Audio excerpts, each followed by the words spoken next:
From Riverside Health System, this is the Healthy You podcast, where we talk about a range of health-related topics focused on improving your physical and mental health.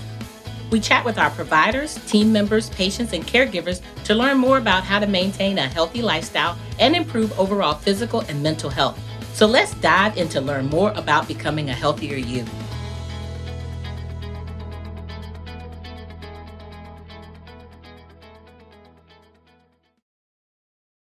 I am really excited to have with me today, virtually via Zoom on the Healthy You podcast, Dr. Alexander Schult. Okay. He is a pulmonologist with Riverside Eastern Shore Physicians and Surgeons. And we're going to be talking today about vaping. So thank you for joining me.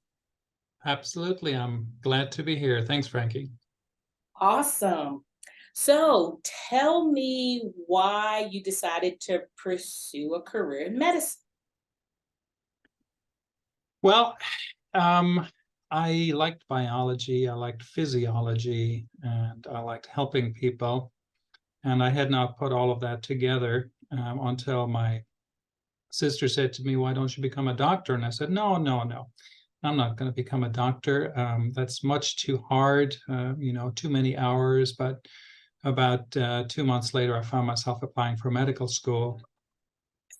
And then during medical school, I got particularly interested in what was going on in the intensive care unit, which has a lot of pulmonary medicine in it, and a lot of lung medicine, and again, a lot of physiology that is dictated by how sick somebody is. And when you have people who are critically ill and need to be on respirators, breathing machines, to help support them, that's all got to do with the lungs. And that's sort of how I got into that area of medicine.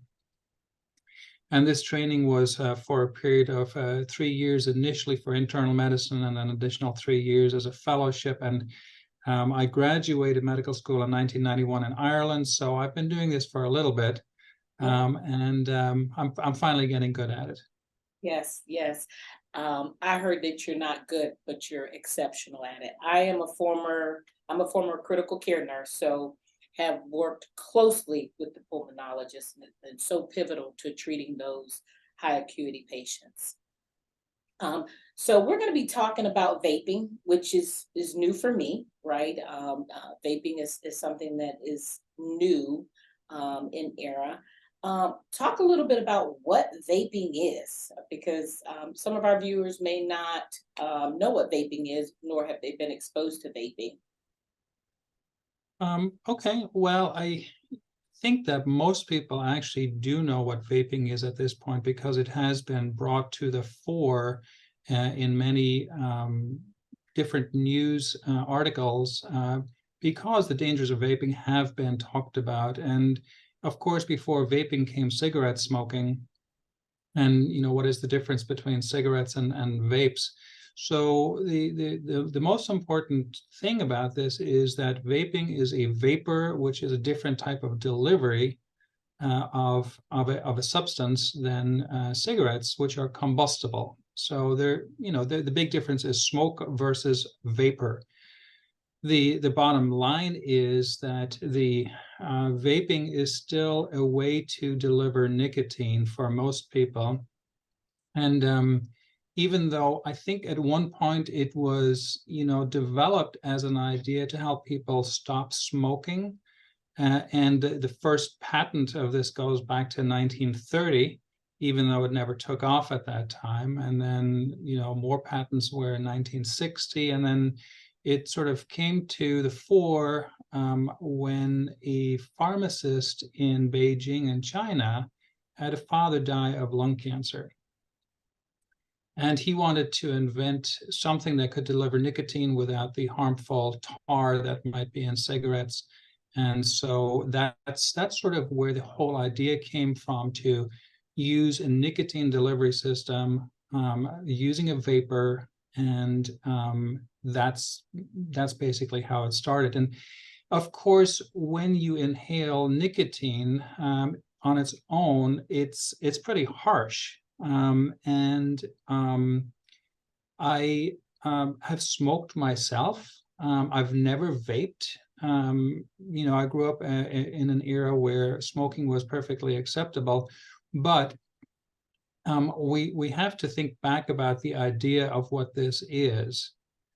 Smoking or vaping is all about effect. We're looking for an effect, and whether that is feeling such and such a way, or in particular for younger people, feeling part of the crowd, or when they're having peer pressure, or you're feeling cool, or you're thinking that you're grown up now because you can do these things.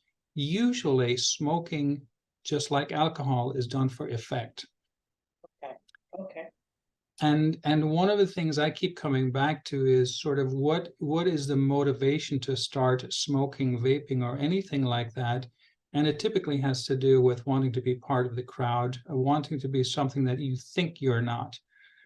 So it has something to do with self-confidence. And of course, teenagers are really emotionally vulnerable. And this is a fantastic time for somebody to come in and say, here, look at this. We've got something that will make you feel part of the crowd, which is what every teenager wants. Okay. Okay. That's great information. I think there's some sense that vaping may not be as bad as smoking cigarettes on your health and on the environment. Um, would you just talk a little bit more about that piece? Yeah, sure. So, first of all, it's a fallacy. Vaping is arguably just as bad in the few years that it has been around. And of course, we don't have the luxury of decades and decades of studies, and we don't know what vaping will do long term. What I do know is that just like with cigarette smoking, it's a gamble. You don't know if you are going to be inhaling a chemical that will damage your lungs or not. And one of the things about these vapes is that they come in all kinds of flavors and colors, which has made them extremely attractive to teenagers. And again, you need that flavor to get down the harsh nicotine. So um, we um, we're looking at inhaling chemicals when really the lungs were meant to breathe in air. You Right. know, to me, it's always a question of why are we talking about vaping? Why are we talking about smoking? We should just be talking about breathing fresh air. I mean, you know, but the flavorings in vapes is where some of the chemicals are, like diacetyl, um, as well as some heavy metals, tin, lead, nickel, and many other substances that you just don't know what you're inhaling. It is not well regulated. Um, and even though there have been some bans on flavors here and there, if you read through the news articles, you will see how people try to get around. And when I say people, I talk about corporations who want to market this. They will get around in some way, manner, or form by saying that this is not being sold in a pod. It's not a cartridge. It's something else, so they can keep the original chemicals in it. And really, when you're dealing with young people inhaling nicotine at an early age when the brain is still developing, you are going to cause problems. It's already been shown that people who vape have a problem with impulse control. There are actually more fights, and some people have symptoms that sound like, look like attention deficit disorder. And there's a greater likelihood of people who vape to have severe anxiety or depression. So which comes first? I don't know. It again may relate to the mental health aspects that are important to me. Is dig down. Why are you doing this to begin with? You know. Absolutely. So um, I am. I have a patient who is in her 30s. She was vaping, At the time, she was vaping a marijuana type of substance through a commercial vape, and it damaged her lungs to the point that she is now awaiting a lung transplant, possibly. Wow. And that's the worst of it. Some people get away with it and have lesser forms of this, but when you do, you're still left with some permanent scarring of the lungs. You may also have simple things like sores in your mouth. You may have some degree of hair thinning.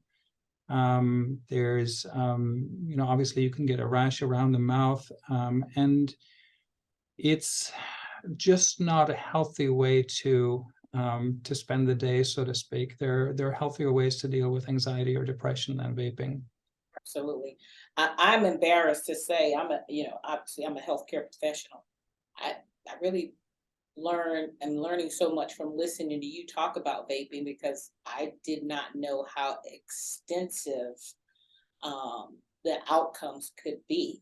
And so I really think this podcast is going to help educate the communities and even our team members because there is a misunderstanding that I see that they think vaping is safer than cigarettes. Yeah, and here's an interesting thing. So in the United States, the amount of nicotine in vapes, for example, Juul, is much higher, about 20 times as high as it is in England, where the idea of using an e-cigarette or electronic nicotine delivery product is being marketed for smoking cessation and is felt to be much safer. But like I said, the concentration of nicotine is much smaller over there, and it is highly regulated, which it is not here. And I want to share one quick thing with you. We had a recent talk that we gave to a group of middle schoolers and high schoolers. A respiratory therapist and I got to talk about smoking and vaping, and I want to share some data from this. We had a survey afterwards, and of 130 attendees, 75% filled out a survey. It was equally divided between girls and boys who were between the ages of 13 and 19. And about 20% of them said that they had at some point smoked, vaped, or used chewing tobacco. Okay. After the talk, which included some of the material that we've just gone over, all 15 were convinced to stop, which is an amazing thing to hear, even if the 15 don't all stop or they start again, but it seems like it has made an impact. Absolutely. So to me, the idea of, what can we do to help our teenagers, the type of intervention that might help is not necessarily the parents saying, don't vape. It's not necessarily the teacher saying, don't vape.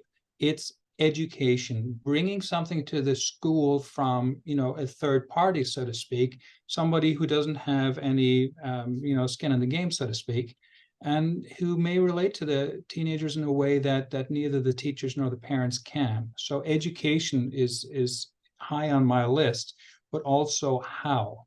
And that seems to have been a useful forum in how to do it. Absolutely. We have some key relationships in this area with the high schools and students, and we're going to think more creatively about what you're talking about. How do we get into those schools and have that FaceTime and really educate our students about the repercussions of vaping?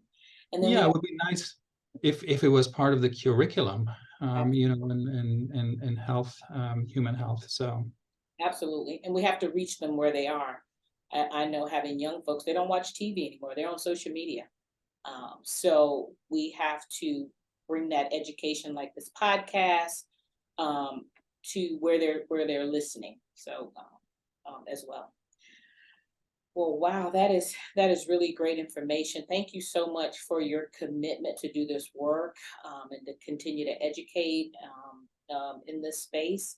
Is there anything else, Dr. Schult, that you would like to share with our viewers as it relates to vaping?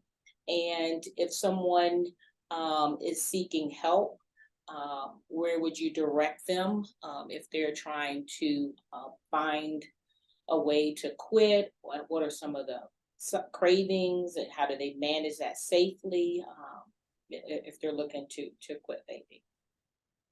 So there, that's a lot of questions in one sentence. I But think you really but would do a I really good job of breaking it down and comprehending and providing some pearls. no, I hear you, and sort of, going from the back forward, if we say that, how does somebody quit? I think the first idea is to ask for help. And who do you ask for help? It would have to be your doctor, as an intro, so that you can talk about this more with somebody who is non-judgmental. Yeah. Okay. And that's the whole point. I mean, the second thing I would, say is that if you know somebody who has quit before you, that is the next person that I would be leaning on, because this person has already managed to do it. And if that person can do it, well, maybe I can do. In other words, you have to, allow for some hope to arise that it is possible to quit. And it's not just quitting. I mean, there has to be a substitution for what used to be there. Because if all of a sudden you're not smoking cigarettes, or you're not vaping, or you're not drinking, whatever you've been using to soothe yourself is gone, then there's a big hole. You're going to have to fill that. In other words, sometimes I tell my patients that they need to think, their homework is to think about, what are you going to put in place of your vapes or your cigarettes? What is it that could be satisfying for you? What is it that gives you a break? What gives you relief? What gives you joy? And know about it beforehand, so that instead of reaching for a vape, you're reaching for your pen to do journaling, your fishing pole because you want to go fishing, your motorbike keys because you'll go for a ride. But it's sort of, you need to have a physical activity that you can do, number one. Number two, it has to be something that triggers the same kind of satisfaction, or soothing, that you might have gotten from cigarettes or vaping. It's all about mental health, to be honest with you, and it's something that, we all need to address together. It's a big ball of wax. Yes, absolutely. Well, thank you so much for your time. If somebody wanted to reach out to you directly, specifically on the shore, how would they do so? Probably the easiest way is to just call my office, which is 757-302-2700. Okay. So that's 757-302-2700. And there is also a Virginia quit line, 1-800-QUIT-NOW. That's something that you can do. And in the end, if you want to quit, for you will. If you're desperate enough to quit, you will. If there is a commitment, it can be done. And one of the things about any of these addictions is that you may have to try 3 or 4 times before you've quit completely. But don't ever give up on that. Just don't give up. Right, absolutely. Well, thank you. And thank you so much for your time and providing so much robust information, and keeping this top of mind, vaping specifically. There's so many other addictions on the rise, but we need to keep this top of mind just because of the negative impact that it has. So thank you very much. Absolutely. You're very welcome, Frankye. Thanks for having me. Thank you for listening to this episode of Healthy You. We're so glad you were able to join us today and learn more about this topic. If you would like to explore more, go to riversideonline.com.